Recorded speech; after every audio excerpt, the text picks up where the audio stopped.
Hello everyone, so welcome to the sixth session on partial differential equations.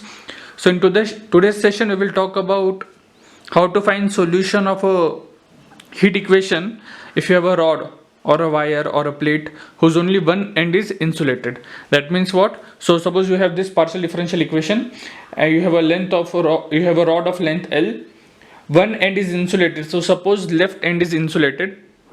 That means what? At the left end point of the rod, there is no change in the temperature. That means what? The rate of change is 0 at 0 comma t. And suppose another end is not insulated, but we are taking the 0 boundary condition. So I am insulating on the left hand side. The same thing works if you keep your right hand insulated. In that case what? Your u of 0 comma t will be 0 and dy by x at L comma t will be 0. So both goes hand by hand. So I will be dealing with left hand insulation. Okay. And suppose the initial temperature distribution of the rod is u0. So initially there is some temperature in the rod which I am calling it as u0. So why I am taking this u0? So that at the end when I will find the formula for Fourier coefficient, you get a nice formula. And if I will come to this at the end when if it is not constant. But anyway, so suppose this is the scenario. So now let's try to derive the solution. So since it's a linear homogeneous, we are going to apply the same technique as we did for type 1 and type 2. So you assume that the solution is variable separable. So what do you have? You have u of x comma t is nothing but x of x into t of t. I'm not going to derive everything from scratch. You can see my session on type 1. So what we got, if you recollect from there, what did we got? We got two differential equations, x double dash minus k into x equal to 0 and t dash minus k into c square t equal to 0. So these were the two differential equations which we got, and now let's solve one by one. So first let's solve x double dash minus kx equal to 0. So now again my k is what? It's any real constant, so we need to choose whether k is positive, negative or 0. So let's go one by one. So suppose if my k is what? If my k is 0, so that what do I get? I get x double dash equal to 0. So what is your x of x? It is nothing but some ax by b by doing by integrating twice.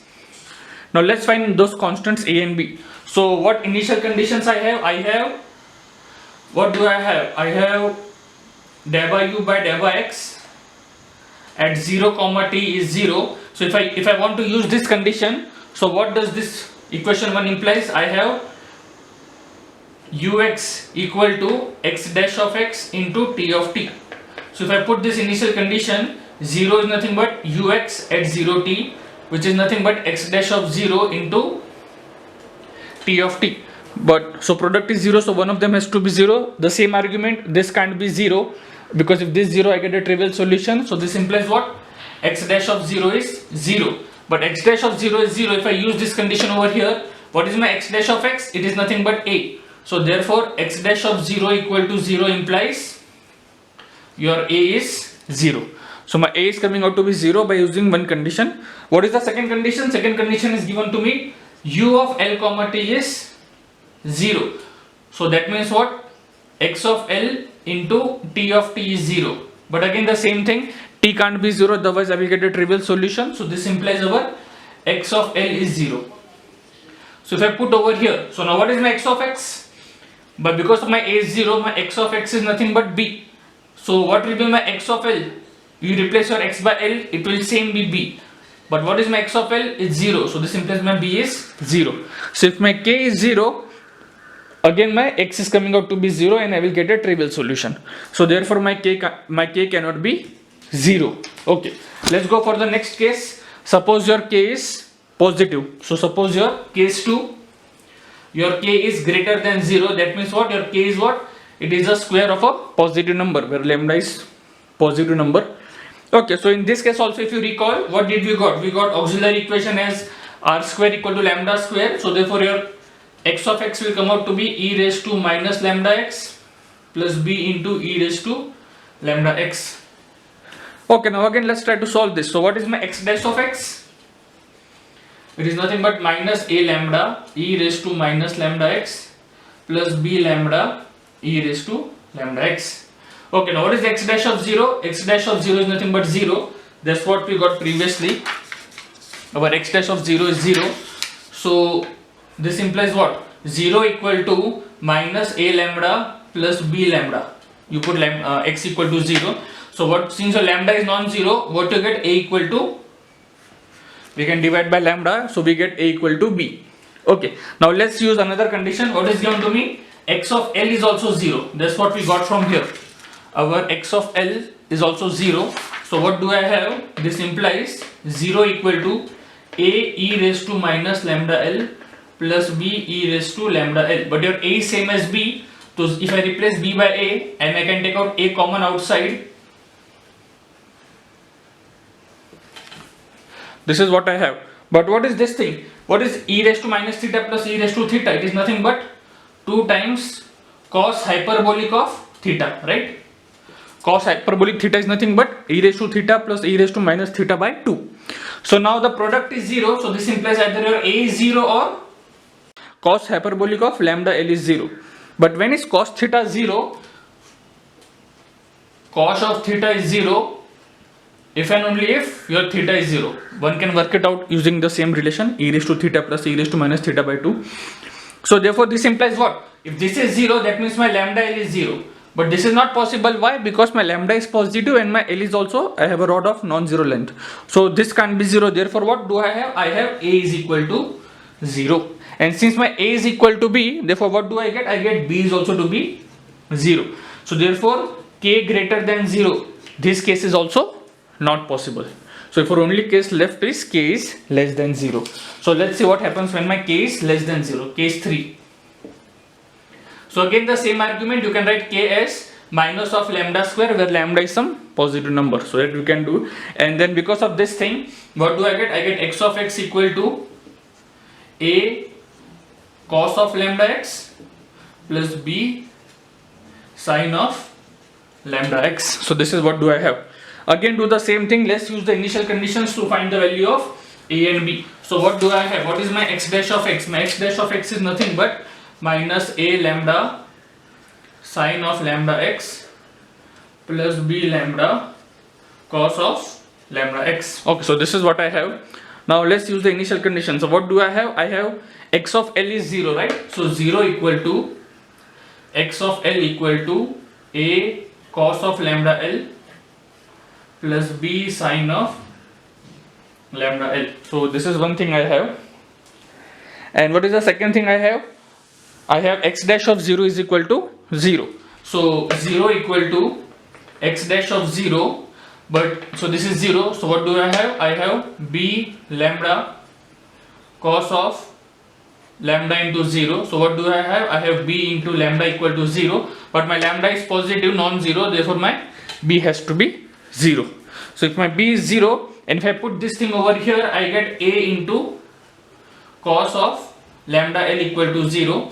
But again, either a is 0 or cos lambda L is 0. But if my a is 0, then a and b both will become 0. Again I get a trivial solution. So you choose a to be non-zero. So this implies what? My cos of lambda L is 0. But when is your cos theta 0? Your cos theta is 0 if and only if your theta is odd multiple of pi by 2. So what do I have? I have lambda L equal to 2n minus 1 pi by 2. So this is what I have, my lambda L. And therefore what is your lambda? So this implies your lambda is nothing but 2n minus 1 upon L pi by 2, where n is running from 1 to infinity. So these are my eigenvalues. And then what will be your xn of x? So therefore once I have this, so what will be my xn of x? Because as I keep on changing n, I get different lambdas. So my b is 0. So what is my xn of x? Let's take a to be 1 for simplicity. So what do I get? Xn of x equal to cos of 2n minus 1 pi upon 2l into x. So this is what my xn of x are.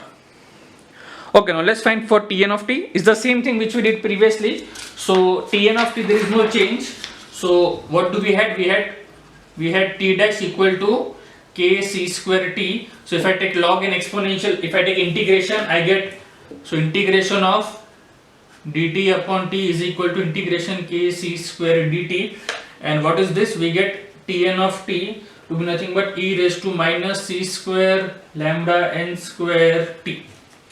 That's what we get. And the same thing which we did for type 1, you can go back if you wish. So what is my eigenfunction? So therefore my un of xt is nothing but xn of x into tn of t, and therefore by superposition principle what do I get? I get u of xt to be nothing but summation n is running from 1 to infinity un of x comma t. So plug in the value of un of xt, I get summation n from 1 to infinity. What is this product? So what was my xn of x? Our xn was x was nothing but this thing, cos of 2n minus 1 upon L into pi by 2 into x into Tn of t. So what is Tn of t? This. So here by integrating I get some constants also, because e raised to, as my ends will change I will get different constants, and therefore in the type 1 I took constant to be bn's, here I am taking constant to be an's, as I told you last time also, just to have a sync with the Fourier coefficient notations. So here what is this Tn then? It is an into e raised to minus c square lambda n square t. So this is how my solution looks like, general solution looks like for a one side insulated rod. Now let's try to find our an. So now we have to use our initial temperature distribution condition. So what is the initial temperature? So we are taking initial temperature to be u of x comma 0 as u naught. So what do I get? U naught equal to summation n from 1 to infinity. So when I put t equal to 0, exponential goes away. So what I get? I get an into cos of lambda n of x. This 2n minus 1 upon L pi by 2 is nothing but my lambda n's. So that is one thing. Okay, now what are my ans? So now again the same, this is Fourier cosine series. So your ans are nothing but 2 upon L integration 0 to L f of x. But what is my f of x over here? U naught into cos of lambda xx dx. So this is what I have, and now my u naught is constant. So what I can do is I can take out this u naught outside and I can solve for ans. If suppose your u naught is not given to be constant, if your u naught is some function of some, if your u initial temperature distribution is some function of x, you can put here f of x and then you can integrate. But now since I have taken this u naught, many times you might get u naught as constant, I mean initial temperature distribution constant. So what you can use, you can solve this and you can use the directly use the formula which you will get at the end. So let's try to derive that formula if the initial temperature distribution is constant. So what I can do, I can take out this u naught outside. So what I get, 2 u naught upon L integration of cos is nothing but sine of lambda n. What was my lambda n? My lambda n was nothing but 2n minus 1 upon L into pi by 2 into x into twice L upon 2n minus 1 into pi. So once I integrate, this is what I get, and then 0 to L, and if I put the limit, this is nothing but 4 u naught minus 1 raised to n minus 1 upon 2n minus 1 pi. This is what I have, because your sign is either plus 1 or minus 1 at the odd multiples of pi by 2, and this is what my u's are. And once I put these are what my an's are. This is only when my u naught u of x comma 0 is constant. If it is not constant, if some function of x is there, you will integrate the things accordingly. So if I put the value of an's over here, my final solution will be like this. I'm putting the value of an over here. So this was my an. If I put my value of an over here into xn into my tn. So this is how the general formula looks like. So I hope the solution is clear. So whenever you have any kind of example where one end is insulated, you can solve in this way. I'm not taking any example because for an example also some number will be given to you. If some number, suppose 50, if 50 is given to you, L is suppose 10, you simply put the value over here, you get the answer, right? And if it is some function of x, accordingly your an's will change. So I hope this is clear. If you have any doubt, you can ask me in the comment section. Thank you.